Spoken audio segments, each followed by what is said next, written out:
Hello student, मैं दिवाकर फिर से एक बार स्वागत करता हूं आपका अपने इस यूट्यूब चैनल में। बच्चों, इसके जस्ट पहले वाले क्लास में हम लोगों ने प्रश्नावली 1.3 के सभी सवालों को हल किया था। इस क्लास में हम लोग बात करते हैं प्रश्नावली 1.4 के सभी सवालों को।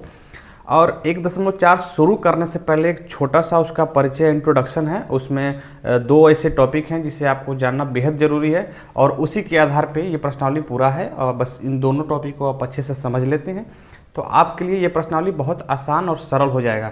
तो बहुत ध्यानपूर्वक कॉपी और कॉलम लेके बैठ जाइए और इसको समझने का प्रयास कीजिए।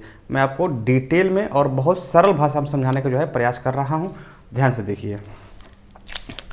अब होता क्या है कि इस वाले प्रश्नावली में आप तो परिमेय संख्याओं से पहले से ही परिचित हैं। भाई P/Q का होता है, जहाँ Q हमारा 0 के बराबर नहीं होता है, तथा P और Q एक सह अभाज्य संख्या है। ये आपको हम पिछले क्लास में बता चुके हैं। अब सह अभाज्य क्या होता है? जो P और Q इन दोनों की जगह पे कोई संख्या जो होता है उन दोनों का HCF क्या होना चाहिए? एक होता है, उसे सह अभाज्य। अब तो सह अभाज्य आप लोग को लगभग याद हो ही गया होगा, इतना बार इसका इस्तेमाल किया जा चुका है, तो आप इसको थोड़ा ध्यान में रखेंगे। अब होता क्या है कि परिमेय संख्याओं को दो भागों में तोड़ देते हैं। एक को हम कह देते हैं कि शांत दशमलव प्रसार और दूसरे वालों को कहते हैं कि अशांत आवर्ती दशमलव प्रसार। अब देखो, सवाल हमसे इस प्रकार से पूछता है कि आपको P/Q यानी कि कोई भी दो संख्याएं दे देंगे अंश बटे हर के रूप में और कहेगा कि आप हमें ये बताइए कि वो शांत दशमलव प्रसार है या अशांत आवर्ती दशमलव प्रसार है। एक बात और देख लीजिए कि शांत दशमलव प्रसार को अंग्रेजी में टर्मिनेटिंग कहते हैं और अशांत आवर्ती दशमलव प्रसार को नॉन टर्मिनेटिंग कहते हैं। अब ये होता क्या है, थोड़ा ध्यान से देखिएगा इसको। अब यहाँ हम एक नंबर लिखे हुए हैं 25/4।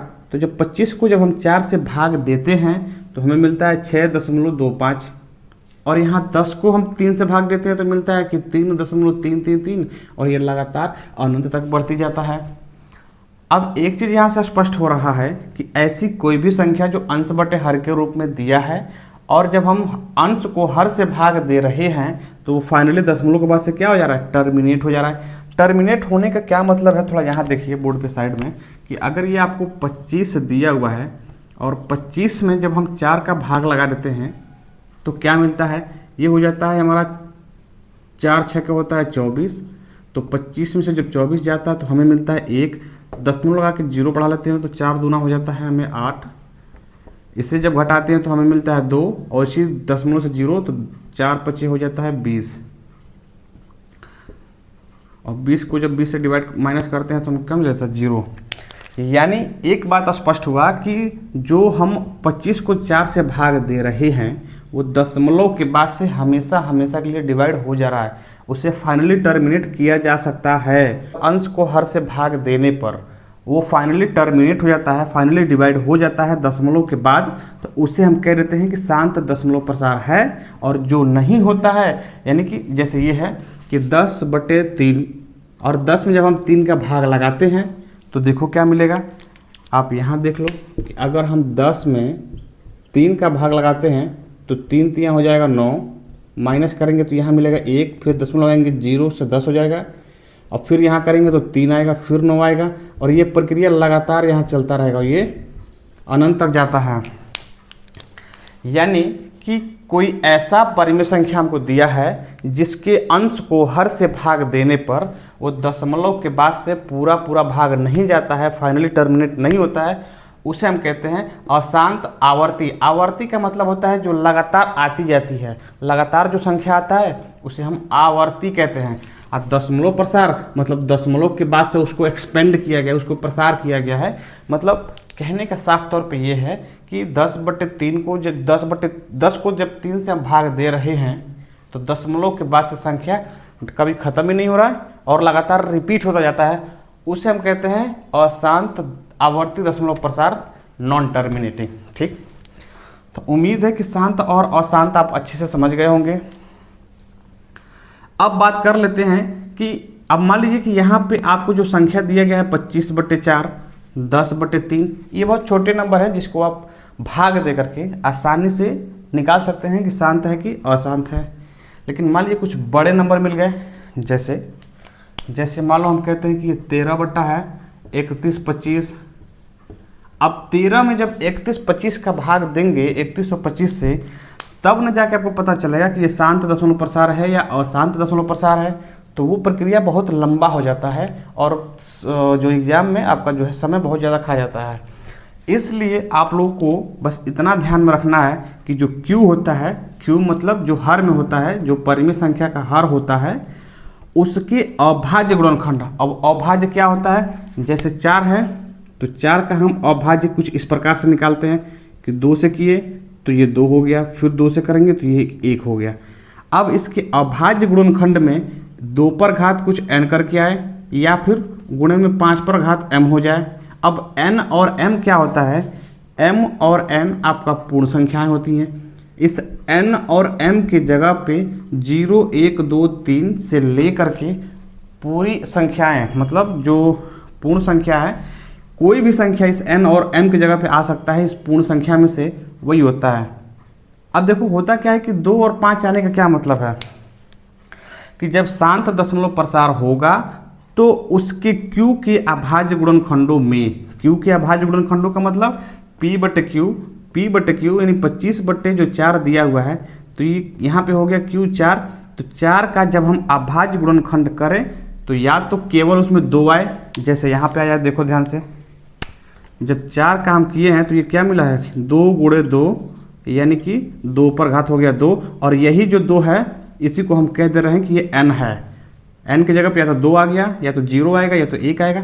मतलब इन्हीं संख्याओं में से जो पूर्ण संख्या हम कह रहे हैं, इन्हीं में से कोई ना कोई इस n और m की जगह पे आएगा।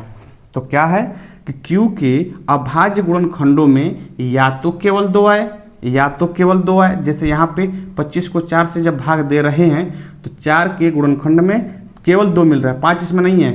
केवल 2 आए या फिर केवल 5 आए।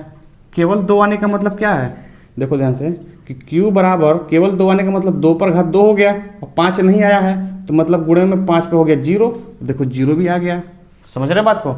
अब कह रहा है कि या तो केवल 5 आए, क्या केवल 5 आने का मतलब ये हो गया कि Q के अभाज्य गुणनखंड में 5 बराबर तो कुछ भी हो सकता है, 1 मान लो है, लेकिन 2 पर जो पावर आएगा वो 0 आएगा। जैसे मान लो कि इसी संख्या को हम पलट दे रहे हैं, पलटने पर क्या मिलेगा हमें, पलटने पर हमें मिल जाएगा कि 4 बटे हो जाएगा 25। तो जब 4 बटे 25 करेंगे तो देखो इस 25 का जब हम गुणनखंड कर रहे हैं, यहाँ देखो ध्यान से, 25 का जब हम अभाज्य गुणनखंड करेंगे तो क्या मिलेगा, 2 से जाएगा नहीं, 3 से जाएगा नहीं, डायरेक्टली 5 से जाएगा।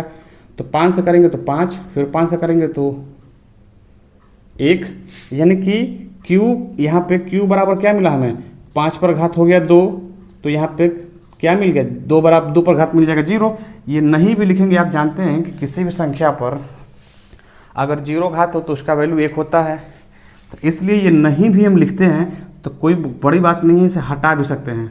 तो ये कहने का मतलब सिर्फ इतना था कि यदि केवल 5 आता है तो 5 पर कुछ घात मिलेगा, वहाँ 2 पर 0 घात मिलेगा। अगर केवल 2 आता है तो 2 पर कुछ मिलेगा और 5 पर 0 मिलेगा, ठीक है। अब बात आती है कि ये दोनों एक साथ भी आ सकते हैं।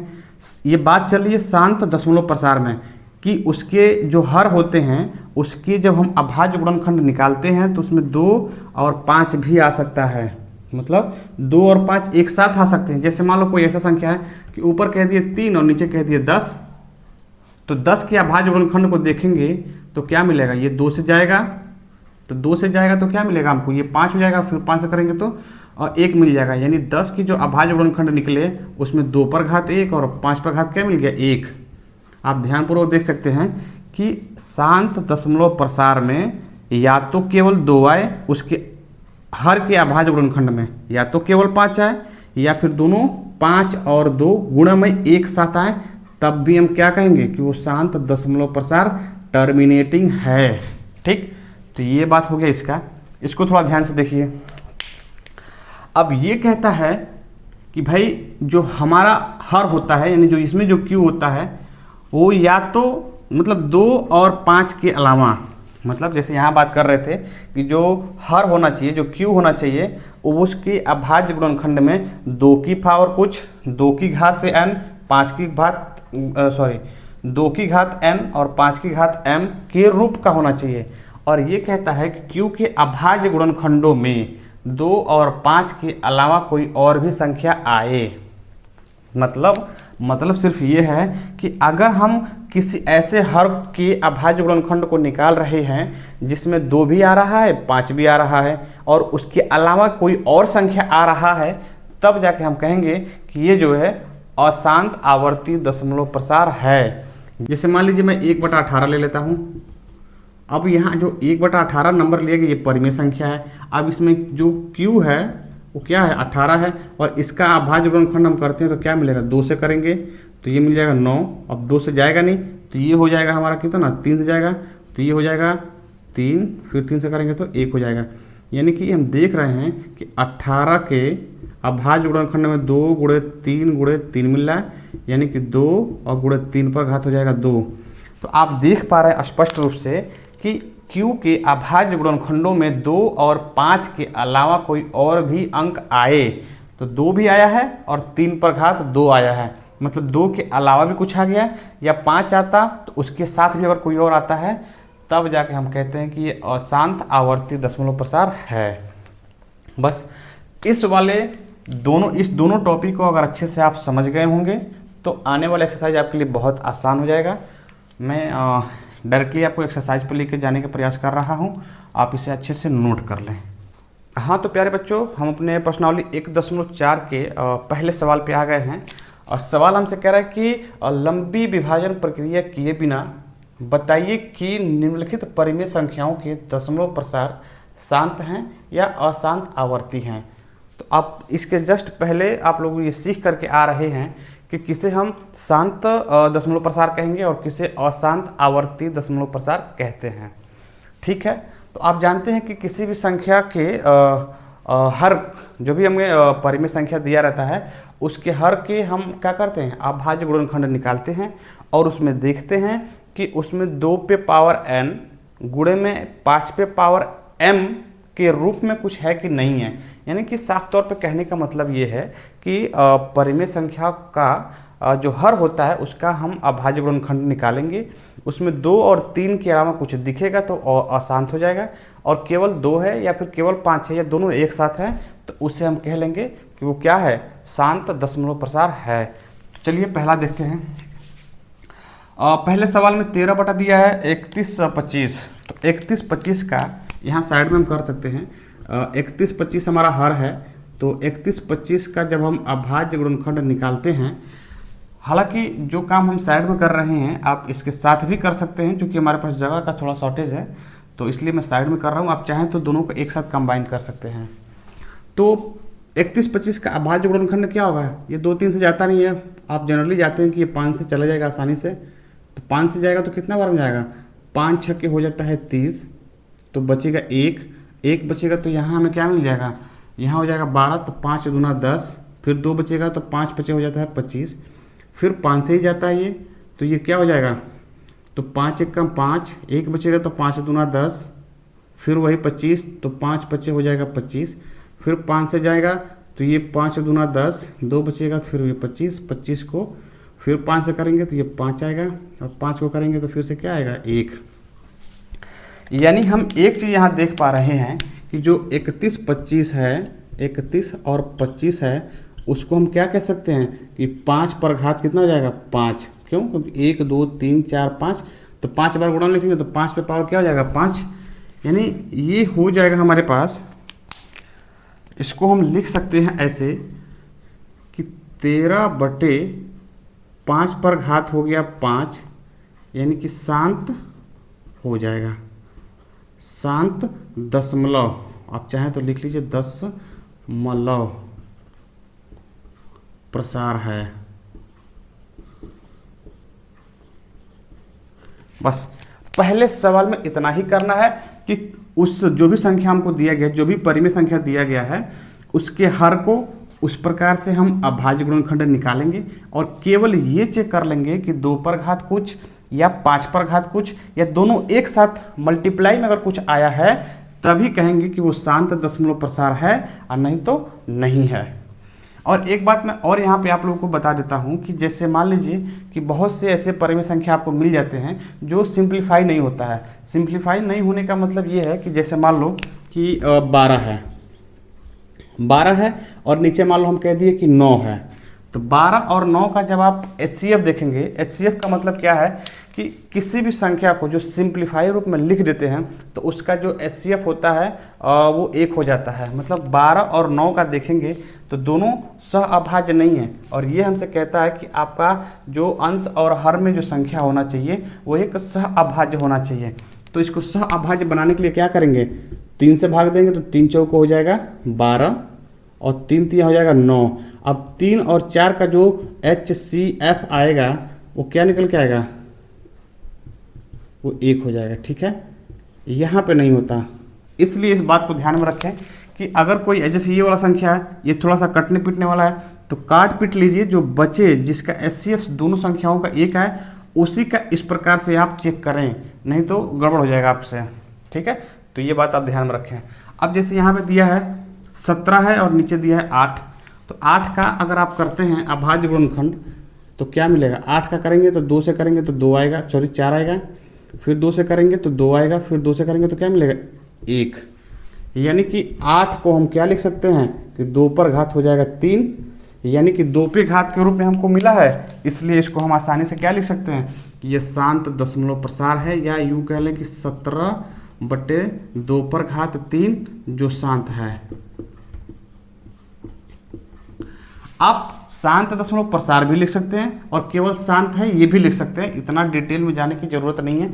इससे आपको कोई फर्क नहीं पड़ता है कि शांत दशमलव प्रसार लिख रहे हैं या केवल शांत है, तब भी चलेगा। इसने तो बोला ना कि शांत है या अशांत आवर्ती है, तो बस वही बात करना है आपको। ठीक, अब थोड़ा बात करते हैं सवाल नंबर 3 का। तो यहाँ 64/455 दिया हुआ है, तो करेंगे क्या कि इसकी जो अब हर में संख्या दिया हुआ है 455, उसका हम निकालेंगे अभाज्य गुणनखंड। अभाज्य गुणनखंड में पता चल जाएगा भाई कि शांत है कि अशांत है। इन्हें मैं हटा देता हूँ, इनका कोई काम नहीं है फिलहाल में। तो बात कर लेते हैं तीसरे सवाल को। तो तीसरे सवाल का जो हमको हर दिया गया है उसका हम क्या निकालते हैं, अभाज्य गुणनखंड। तो अभाज्य गुणनखंड निकालेंगे तो क्या मिलेगा भाई, 2 3 से जाएगा नहीं, 4 से भी नहीं जाएगा, तो जाएगा डायरेक्टली ये 5 से। तो 5 9 45 और एक 5 1 कम 5, 91 है, तो हमारा 7 से जाएगा। अब चूँकि अभाज्य गुणनखंड आप निकालना जान चुके हैं, इसलिए फटाफट हम भी कर रहे हैं कि 7 से चला जाएगा कितने बार में, 13 बार में, फिर 13 किसे जाता है, फिर 1 बार में जाएगा। यानी कि क्या आपको दिखाई दे रहा है कि जो 455 है वो संख्या क्या हो जा रहा है कि 5 × 7 × 13, यानी कि 5 तो आ रहा है लेकिन 7 और 13 एक एक्स्ट्रा में हमको मिल जा रहा है, जो कि नहीं चाहिए हमें। तो इसलिए ये क्या हो जाएगा, अशांत, अशांत है। समझ गए प्यारे बच्चों। इसको थोड़ा देखिए, सवाल नंबर 4 5 को, सॉरी चौथे सवाल को देखिए। अब यहाँ पे आप देख रहे हैं कि जो 15/1600 है ये सिंप्लीफाई होगा, तो सिंप्लीफाई होगा तो इसको सिंप्लीफाई कर लेते हैं, उसके बाद बात करते हैं इसमें। तो किस संख्या से 5 से चला जाएगा, तो 5 तिया हो जाएगा 15, ठीक है, तिया 15, 1 बचेगा 16 में से जाएगा तो यहाँ हो जाएगा कितना 10, तो 5 दूना हो जाएगा 10, ये 320 हो जाएगा। ठीक है, तो 3/320 मिल गया। अब ये इससे ज़्यादा सिंप्लीफाई होगा नहीं, तो 320 का क्या कर लेते हैं, निकाल लेते हैं अभाज्य गुणनखंड। तो निकालते हैं, यहाँ पे 320 है, 320 का जब निकालेंगे तो क्या मिलेगा, 2 से आसानी से जाएगा, तो 2 1 कम हो जाएगा 2, फिर 1 बचेगा तो यहाँ हो जाएगा 12, तो ये हो जाएगा 6 और यहाँ 0 आ जाएगा। ठीक, फिर 2 से जाएगा, 2 से जाएगा तो ये हो जाएगा कितना, 2 8 हो जाएगा 16, 180 हो जाएगा। फिर 2 से जाएगा तो ये कितना हो जाएगा 40, फिर 2 से जाएगा तो ये हो जाएगा 20, फिर 2 से चला जाएगा तो ये क्या मिल जाएगा 10, फिर 2 से जाएगा तो ये क्या मिलेगा हमको, ये हमको मिल जाएगा 5। अब जाके जाएगा 5 से तो 1 हो जाएगा।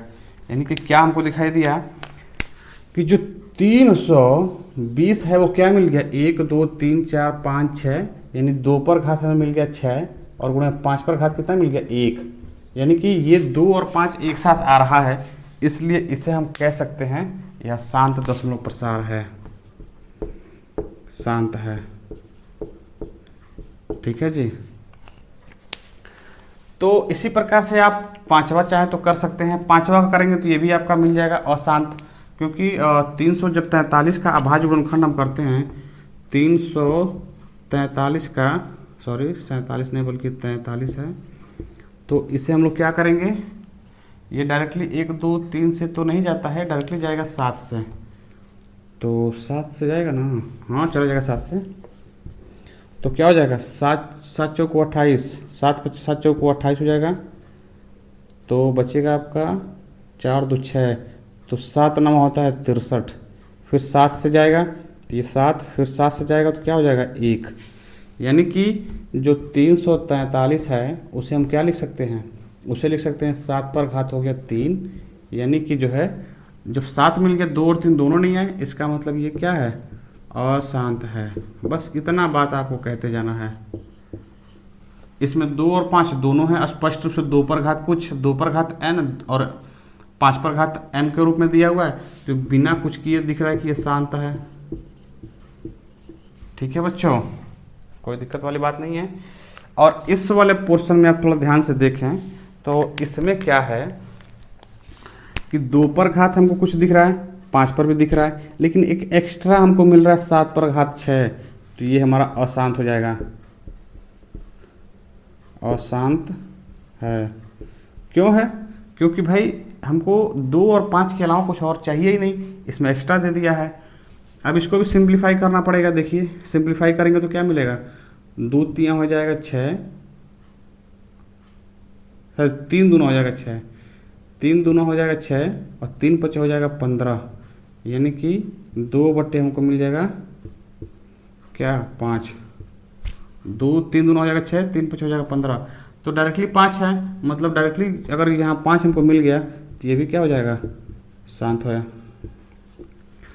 बस इसको सिंप्लीफाई कर लीजिए, इसको सिंप्लीफाई कर लीजिए। जो 2 क्वेश्चन आपके लिए होमवर्क में दे रहे हैं, शांत और अशांत चेक करिए। ठीक है, तो आपका पहला सवाल हो गया और दूसरा सवाल जो है ठीक इसी के आधार पर है, इसी को देख करके जो है हल करना है।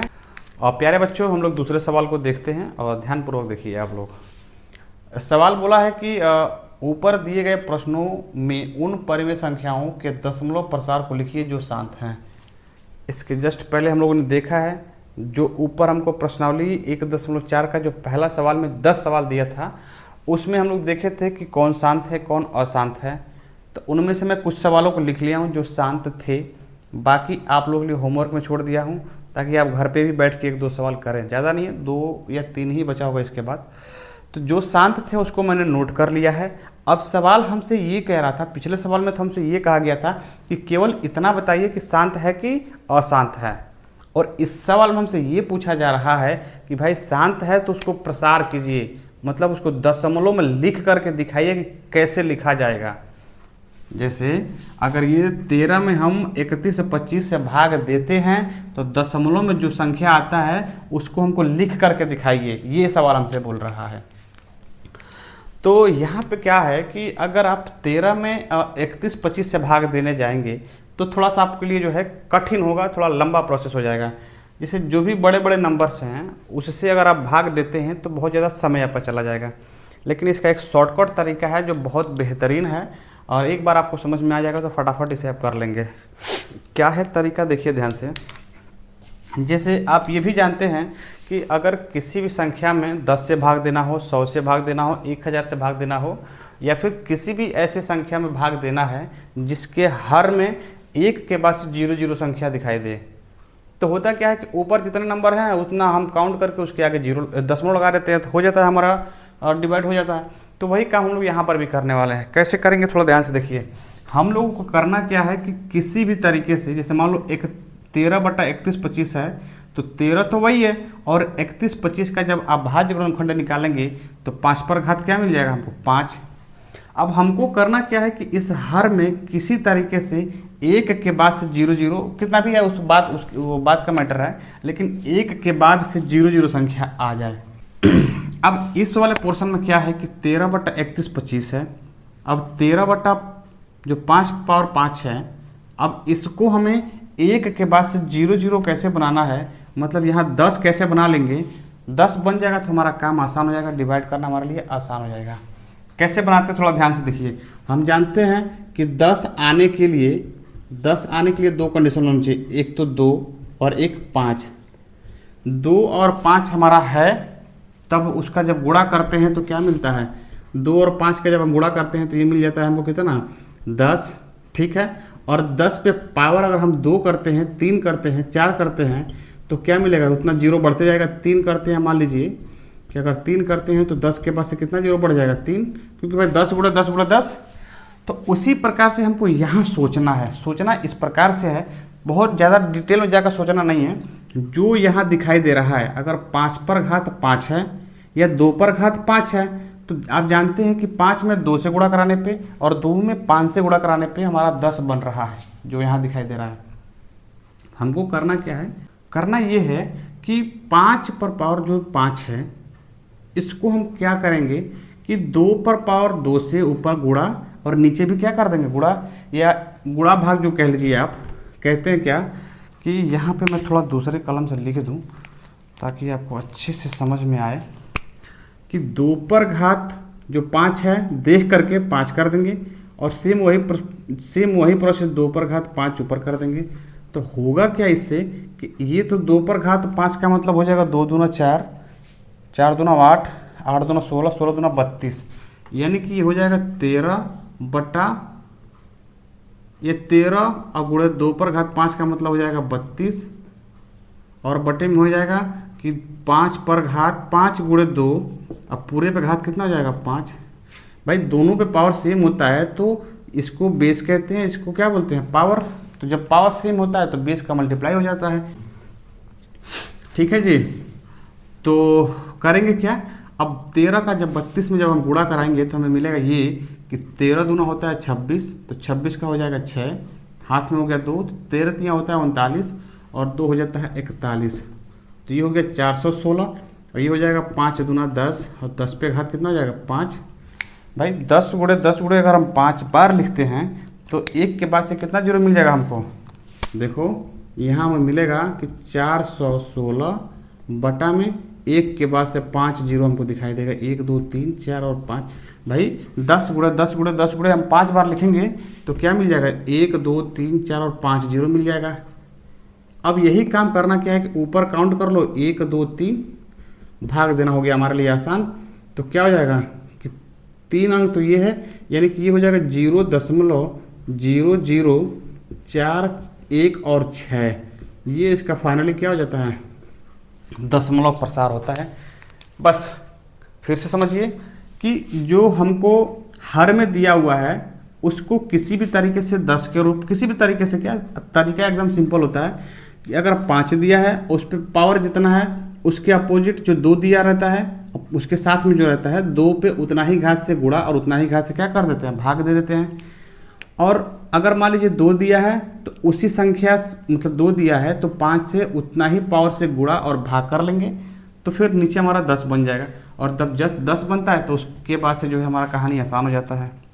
यहाँ पे देखते हैं, यहाँ पे दिया हुआ ऊपर है 17 और नीचे है 2 पर घात 3, तो 3 है तो यहाँ 2 पर 3 है तो यहाँ 5 की कमी है, तो 5 पर ऊपर कर देंगे 2, 3 2 नहीं रहेगा बल्कि, क्योंकि 3 है तो पावर को ध्यान में रखेंगे हम लोग, और 5 पर पावर क्या हो जाएगा 3, और ये बराबर में हो जाएगा 17 और गुणा में 5 पचे 25 और 25 पचे हो जाएगा 125, और बटे में हो जाएगा 2 और गुणा में हो जाएगा 5 और पूरे पे पावर कितना हो जाएगा 3। ठीक है जी। अब 17 का 125 में जब गुणा कराएंगे तो क्या मिलेगा जी, थोड़ा देखिए, 17 पचे होता है 85, तो 85 का हो जाएगा 5, 17 दूना होता है 34 और 34 और उसमें 8 बचा था कैरी ना, तो जोड़ दीजिए 42, 42 का हो जाएगा आपका 2 और हाथ में कितना बच गया 4, 17 कम 17 और 17 और 4 21 होता है, 21 5 दूना हो जाएगा 10, 10 पे घात हो गया 3, मतलब क्या हो गया कि ये हो गया 31 25 और बटे में हो जाएगा 10 पे घात हो जाएगा 3, 10 पे घात 3 का मतलब 3 जीरो, तो यहाँ से हो जाएगा 1 2 5, इधर से काउंट करो 1 2 3, उतने बाद से हम दशमलव लगा लेते हैं। तो ये हमारा फाइनली क्या हो जाता है, ये है टर्मिनेट हो गया। और इसी को कहते हैं दशमलव प्रसार का रूप में हम लिख दिए। ये अभी तक हमको p/q के रूप में था तो हम दशमलव में लिख दिए। अब यही कहानी इसके साथ भी करना है, इन दोनों के साथ, और इसके साथ जो भी और हमको सवाल दिए गए हैं उसी तरीके से करना होता है। इसको भी देख लेते हैं, ये वाला आप लोग कर लेंगे। इसका क्या है कि ये 23 है और बटे में 2 पर घात 3 है और गुणे 5 पे पावर कितना है, 2 है। यहाँ थोड़ा समझिए, ये वाला थोड़ा समझने वाला चीज़ है। आपको दिखाई दे रहा है कि यहाँ पे 2 पर पावर 3 है और यहाँ 5 पर घात 2 है, यानी कि दोनों का पावर अलग अलग है, इसलिए 2 और 5 का गुणा भी नहीं हो पाएगा। या तो यहाँ पे 2 पर घात यहाँ पे कमी किसका है, कमी इसका है कि 5 पर घात जो 2 है उसमें एक और हो जाए, 5 पर घात 3 हो जाएगा, तो इसका क्या हो जाएगा, आपस में तालमेल बैठ जाएगा, पावर सेम, तो मतलब 2 और 5 का मल्टीप्लाई हो जाएगा। तो करिए, तो 5 से ऊपर इक्वल टू नहीं बल्कि मल्टीप्लाई का सही रहेगा, 5 से ऊपर और 5 से नीचे गुणा कराएंगे तो ऊपर तो मिलेगा हमको 23 में 5 से गुणा करा देंगे तो 5 3 होता है 15 का 5 और 5 दूना 10 और एक हो जाएगा हमारा 11, 5 3 15 का 5, 5 दूना 10 और एक 11, ठीक है। अब इस 5 का जब इसमें कराएंगे तो ये मिल जाएगा 2 पर घात पहले से 3 था और 5 पर घात कितना हो जाएगा, 2 यहाँ पे है और एक यहाँ पे है, तो दोनों जुड़ जाएगा, तो ये हो जाएगा 3।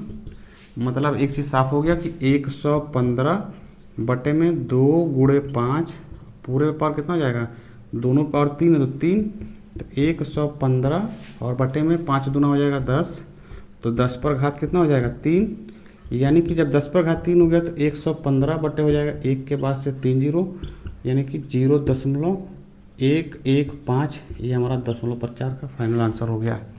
ठीक है, तो ये दूसरा सवाल हो गया, इसको भी आप नोट कर लीजिए। ये सवाल आपके लिए होमवर्क में है और इसके बाद जो भी शांत दशमलव वाले हैं उसको आप इसी प्रकार से क्या कर लेंगे, प्रसार कर लेंगे। ठीक है, और देखते हैं इसका तीसरा पार्ट यानी कि तीसरा सवाल क्या कहता है। हाँ तो प्यारे बच्चों, इस एक्सरसाइज के अंतिम सवाल पे आ गए हैं और ऊपर का पोर्शन नहीं लिखे हैं क्योंकि बहुत लंबा चौड़ा मैं पढ़ देता हूँ, आपके पास बुक है आप देख लेंगे और उनके क्वेश्चन जो है यहाँ पे मैंने नोट कर रखा है, बस इसको जो है एक्सप्लेन करके आपको समझा देंगे। सवाल हमसे ये कह रहा है कि कुछ वास्तविक संख्याओं के दशमलव प्रसार नीचे दिए गए हैं। अब वहाँ वास्तविक संख्या का नाम लिया है तो उसमें परिमेय और अपरिमेय दोनों संख्याएं आ जाती हैं, तो यहाँ परिमेय भी है और अपरिमेय संख्याएं भी दिया हुआ है। अब कह रहा है कि निर्धारित कीजिए कि वह संख्या परिमेय संख्या है या नहीं है। पहले तो आपको यही बताना है कि परिमेय है कि नहीं है, ठीक, ये बता लेंगे। अब हमको ये बताना है कि यदि परिमेय है तो क्या उसे हम p/q के रूप में लिख सकते हैं, ठीक है, वो भी देख लेंगे। अब कह रहा है कि अगर p/q के रूप में लिख लेते हैं तो आप q के अभाज्य गुणनखंड में आप क्या बता सकते हैं, क्या कह सकते हैं। जैसे मैं एक बार पूरा अच्छे से समझा देता हूँ। इसने कहा है कि ये जो 3 सवाल दिए गए हैं ये वास्तविक संख्या है, तो वास्तविक संख्या यानी परिमेय और अपरिमेय को मिला के बनता है, पहली बात। और दूसरी बात यहाँ पे ये आ जाता है, इसने बोला है कि अगर जो परिमेय संख्या है क्या उसे हम p/q के रूप में लिख सकते हैं। भाई परिमेय संख्या है तो लिख ही सकते हैं। और दूसरा बात इसने और बोला है कि अगर लिख सकते हैं तो उस p/q में, मतलब p/q जो हमको मिलेगा उसमें हम q के बारे में क्या कुछ कह सकते हैं। थोड़ा ध्यान से देखिए इसको। सबसे पहला आप जानते हैं कि ये दिया हुआ है कि 43.1 2 3 4 5 6 7 8 और 9, और यहाँ डॉट डॉट नहीं लगाया है। इसका मतलब तो ये साफ है कि ये जो संख्या हमको दिया गया है, ये जो संख्या हमको मिला है, यह एक परिमेय संख्या भी है और एक शांत दशमलव प्रसार भी है, क्योंकि दशमलव के बाद से ये फाइनली टर्मिनेट हो गया है, पूरा पूरा भाग चला गया है, तो ये शांत भी है और पहली बात परिमेय संख्या भी है। क्योंकि परिमेय संख्या क्या कहता है, दशमलव के बाद से या तो पूरा कट जाए या दशमलव के बाद से लगातार रिपीट हो, तो ये परिमेय संख्या है। अब कह रहा है कि इसको p/q के रूप में कैसे लिख सकते हैं, तो आसान है, इसमें लिखना कोई बहुत बड़ी बात थोड़ी है। ये जितना आपको यहाँ पे दशमलव के बाद से अंक दिखाई दे रहा है उतना 1 के बाद से 0 लगा के गुणा और भाग दोनों दे लेते हैं। कैसे, इसको हम लिख देते हैं कि 43.1 2 3 4 5 6 7 और 8 9 दिया है। हम क्या करेंगे, इसमें एक के बाद से जितना अंक दशमलव के बाद से है, 1 2 3 4 5 6 7 8 9, तो 1 2 3 4 5 6 7 8 और 9, 9 एक के बाद से 9 जीरो से इस वाले संख्या में गुणा और हम भाग भी दे लेंगे। एक के बाद से 1 1 2 3 4 5 6 7 8 और 9। जब गुणा देने से होगा क्या, होगा ये कि इसका दशमलव हट जाएगा और दूसरी बात हमें ये P/Q के रूप में मिल जाएगा। P/Q के रूप में लिखने को बोला है और ये भी कहा है कि Q के बारे में आप क्या कह सकते हैं। तो हमको मिलेगा ये कि इसको जब इससे गुणा कराएंगे तो दशमलव हटेगा तो क्या मिल जाएगा, ये पूरी संख्या मिल जाएगी। मतलब यही लिख देते हैं कि ये हो जाएगा 4 और 3, फिर 1 2 3 4 5 6 7 और 8 9 भी है। और पूरे संख्या के जो नीचे मिलेगा वो हमको मिलेगा 10। ठीक है, 10 मिल जाएगा और 10 पे जो घात होगा वो हो जाएगा 9। 10 पे घात कितना जाएगा, 9, क्योंकि भाई 1 2 3 4 5 6 7 8 9 है। मतलब अगर 1 के बाद से 9 है तो 10 पर घात हो जाएगा 9। आप स्पष्ट रूप से इसको कह सकते हैं कि जो 10 पे घात 9 है वो हमको क्या है कि 2 गुणे 5 और पूरे पे घात कितना है 9। मतलब इसके रूप का हमको दिखाई दे रहा है 2 गुणे 5, यानी कि जो इसका हर निकल के आया है, हर मतलब जो Q है, Q हमारा 2 गुणे 5 के पावर का है। और यही तो होता है शांत और परिमेय संख्या। भाई परिमेय संख्या ये कहता है कि भाई अगर कोई संख्या परिमेय संख्या है तो उसे P/Q के रूप में लिख दिए। देखो P/Q के रूप में लिख दिए इसको, तो P/Q के रूप में लिख दिए। तो अब कह रहा है कि Q के बारे में आप क्या कह सकते हैं, तो Q के बारे में हम ये कह सकते हैं कि Q इज इक्वल टू 2 पर घात n है और गुणे m 5 पर घात कितना है m है। बस इतनी बात आपको कह देना है और ज़्यादा डिटेल में जाने की ज़रूरत नहीं है। इतना काम करने के बाद से कह देंगे कि 2 पर घात कुछ मिल रहा है और फिर 5 पे मिल रहा है, तो ये शांत भी है, परिमेय भी है और Q के बारे में ये संबंध निकल के आ रहे हैं। अब देखिए इस वाले सवाल में दूसरा क्या कह रहा है कि दूसरा सवाल कह रहा है कि 0.120 फिर 1200 फिर 12,000 फिर 1,20,000 हमको दिखाई दे रहा है और ये लगातार यहाँ दिखाई दे रहा है। डॉटेड का मतलब होता है ये अनंत तक बढ़ता ही जाएगा। अब इसके बारे में हम क्या कह सकते हैं, तो पहली बात तो ये एक अपरिमेय संख्या है। अब अपरिमेय संख्या क्या कहता है कि दशमलव के बाद से कोई भी संख्या जो लगातार बढ़ती जाती हो और वो रिपीट नहीं होता है तो उसे हम कह देते हैं अपरिमेय संख्या। जैसे दशमलव के बाद से 120 आया, फिर 1200, फिर 12,000, फिर 1,20,000, फिर ये लगातार बढ़ते जा रहा है, मतलब रिपीट भी नहीं हो रहा है और यहाँ इंड भी इसका नहीं हो रहा है, खत्म भी नहीं हो रहा है। तो इसलिए इसके बारे में तो ज़्यादा कुछ कह नहीं सकते, केवल कह देंगे कि ये अपरिमेय संख्या है। अपरिमेय संख्या है। भाई जब अपरिमेय संख्या है तो हम जानते हैं कि अपरिमेय कहता है कि जिसको हम P/Q के रूप में नहीं लिख सकते, तो इसका Q आएगा ही नहीं, तो उसके Q के बारे में हमको बताना भी नहीं है। जब आएगा ही नहीं तो बताएंगे क्या, इसके बारे में किया जाए डिस्कशन। अब ये सवाल देखो कि दशमलव के बाद से सवाल सेम वही है, केवल ऊपर बार लगा दिया है और बार लगाने का मतलब ये होता है कि 1 2 3 4 5 6 7 8 9 लगातार रिपीट होते जा रहे हैं। मतलब यहाँ तक खत्म हो जाएगा, फिर यहाँ से 1 2 3 4 5 6 7 8 9 10 शुरू हो जाएगा, फिर लगातार ये बढ़ता ही जाएगा, 10 नहीं होगा बल्कि 9 तक ही होता है। तो अब कह रहा है कि इसको जो है आप P/Q के रूप में लिखिए और फिर ये बताइए कि Q के बारे में आप क्या कुछ कह सकते हैं। तो ये वाला जो है आप कक्षा 9 में तो वैसे पढ़ करके आए ही हैं, तो उम्मीद है ये कर लेंगे। आप कह लेंगे कि ये परिमेय संख्या है, परिमेय संख्या है। परिमेय संख्या क्यों है, क्योंकि परिमेय संख्या दशमलव के बाद से या तो रिपीट होता है या तो फाइनली टर्मिनेट हो जाता है, उसे ही कहते हैं। तो ये परिमेय संख्या है। अब इसके P/Q के रूप में अगर आप जाएंगे निकालने तो क्या होता है कि इसको आप लोग मान के चलते हैं क्या, कि मान लेते हैं कि माना आपने 9 में पढ़ा है फिर भी दिखा देते हैं कि माना कि 4 3 पॉइंट में 1 2 3 4 5 6 7 8 और 9 ये सब क्या है x के बराबर है। अब इसमें दशमलव के बाद से जो संख्या होता है उतनी संख्याओं से हम दोनों पक्षों में गुणा करा लेते हैं। तो गुणा कराएंगे तो क्या मिलेगा, 1 के बाद से 9 संख्या है तो 1 के बाद से 9 संख्या से इधर और इधर मल्टीप्लाई कराएंगे, तो इधर ये संख्या तो मान लीजिए रिपीट हो रहा है, तो रिपीट होगा तो क्या मिलेगा हमको, इसको आप यहाँ कह लेते हैं समीकरण नंबर 1। तो मल्टीप्लाई कराइए तो ये हो जाएगा 1 के बाद से 1 2 3 4 5 6 7 8 9 x, और बराबर में हमको क्या मिल जाएगा, ये 43 आगे है तो ये रहेगा, ये पूरा हट जाएगा तो क्या मिलेगा हमको, ये मिलेगा हमको 1 2 3 4 5 6 7 8 और 9, और फिर दशमलव में ये वाला संख्या मिलेगा ही मिलेगा, तो ये हो जाएगा 1 2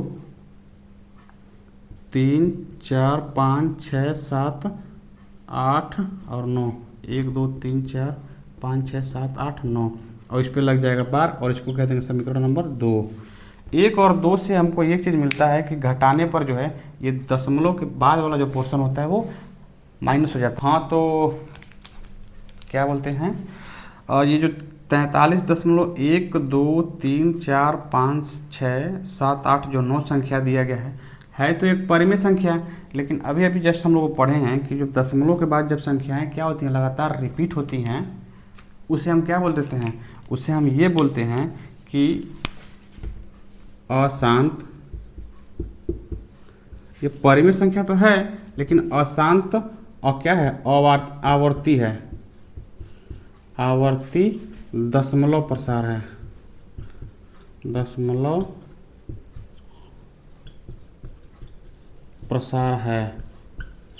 आवर्ती दशमलव प्रसार इसलिए कह रहे हैं कि दशमलव के बाद से रिपीट हो रहा था, जैसे यहाँ पे हमको निकल रहा था कि 10 में जब 3 से भाग दे रहे तो क्या मिला था, 3.333 लगातार बढ़ रहा था ना, इसलिए हम डायरेक्टली इसको कह देंगे कि परिमेय संख्या क्या है, ये अशांत आवर्ती दशमलव प्रसार है। हाँ, इसको हम मान लेते हैं x, और दशमलव के बाद से जितने संख्याएं होती हैं उसमें क्या कर लेते हैं, उतने संख्या 1 के बाद से 10 से गुणा करा के और 2 माइनस समीकरण 1 कर देते हैं, और लगाने के बाद से लास्ट में हमको मिलता है जो संख्या तो मिलेगा, तो q बराबर हमें क्या नहीं मिलेगा, q के बराबर में हमें नहीं मिलेगा 2 पे पावर n और 5 पे पावर m, ये हमको नहीं मिलेगा। इसलिए नहीं मिलेगा क्योंकि ये अशांत आवर्ती दशमलव प्रसार है, क्योंकि यहाँ स्पष्ट बार लगा के बता दिया गया है कि ये अशांत आवर्ती दशमलव प्रसार है। तो इसी के साथ आप लोगों का ये पूरा प्रश्नावली होता है समाप्त। अब हम लोग बात करते हैं अगले क्लास में। अब प्रश्नावली कह रहे हैं कि अगले चैप्टर जो हमारा है बहुपद, और बहुपद में हम लोग एक एक चीज़ को डिटेल में जैसे इसमें समझें उसमें समझेंगे। आप लोग पूरे मन से पढ़ते रहिए, और बहुत जल्दी आप लोग का कक्षा 9, 11 और 12 की क्लासेस मैं शुरू कर रहा हूं। हो सके तो कल ही से शुरू कर देंगे। कल ही से मैं प्रयास करूंगा कि 9 का या फिर 11 और 12 की क्लासेस शुरू हो जाए। 11 लेट चलेगा पर 9 और 12 जो है पहले चल जाएगा आपका, ठीक है। तो पढ़ते रहिए, हंसते रहिए, मुस्कुराते रहिए। बोलिए भारत माता की जय। धन्यवाद।